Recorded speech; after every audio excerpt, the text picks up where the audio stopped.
Hi, my name's David. I live here in Chelsea in Manhattan, and I live in this fifth floor walk up with my family. If you want to struggle up the stairs, then come and have a look. There's a total of 83 stairs. When you can see the sky, you know you're getting close. Come on in. The whole apartment, living room, bedroom, and kitchen is roughly the size of a two-car garage. Welcome to our 350 square foot of Manhattan real estate. This is Francisca. And little Luke, just 4 weeks old. David and Francisca have lived all over the world. Now they're in New York designing their own furniture line called Lucky Luke, and their tiny apartment was their inspiration. Well, when we first came to New York into this apartment, we had lived in South Africa, and we literally arrived with 2 suitcases. We didn't have anything to fill our little space. Since Luke's arrival here in the apartment, he's slept a lot, eaten a lot, but he fits in really well. Now you're ready to go. I feel a lot of people frantically go out and buy everything for a baby, so we try to keep it down. But we also figured that he doesn't need that much space as long as he's small. Since the apartment isn't big enough for him to have his own room, we will probably dedicate one wall or one area in the living room for him to have as a nursery.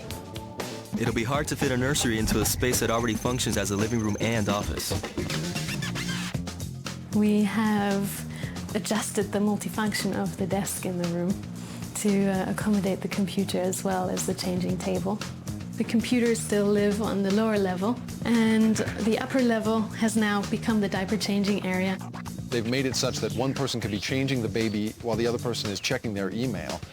You just have to be able to think of each little part of the apartment as being ready for 2 or 3 purposes at least. Like the table, David and Francisca took a creative approach with their bookshelves.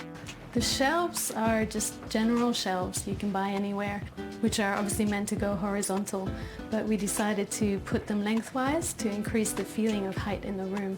When you're storing a lot of stuff, try to keep the storage itself as light as possible, either by painting it white, by not having it rest on the floor, or by having the actual structure of it be very thin. The graphic look of the shelves is consistent throughout the apartment. We have very old moldings that have been painted over and over again.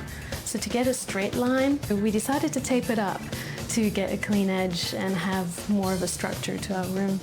I've never seen borders done that way. It's surprising. It reminds me a little bit of a stage set, but it works. The white borders continue into the bedroom, where the focal point is the bed. The bed is my favorite piece of furniture in the whole apartment. It was also a wonderful surprise because Dave built it. Francisco had gone away for 2 weeks to Germany. In 2 weeks, I did 7 trips to the lumberyard and brought it all up, all those stairs, and assembled it, painted it. So when she arrived back after her trip, she had a bedroom. So this bed isn't just a 4-poster. We have reading lights incorporated in the headboard, and it's a chest of drawers, which are these 4 bamboo boxes underneath. We have more storage in the middle of the bed for long-term clothing storage. Every morning, imagine you have to pull out that drawer and rifle through it and find what you want to wear and then pack it back up and put it back into the bed. That's a lot of work if you're late in the morning. Although we have the main bed and Luke sleeps with us there, we also have a little Moses basket for him. And that's great because he can just take naps in that, and we can move him around the apartment, and he can be with us wherever we are. One of the big perks of this apartment is the eat-in kitchen.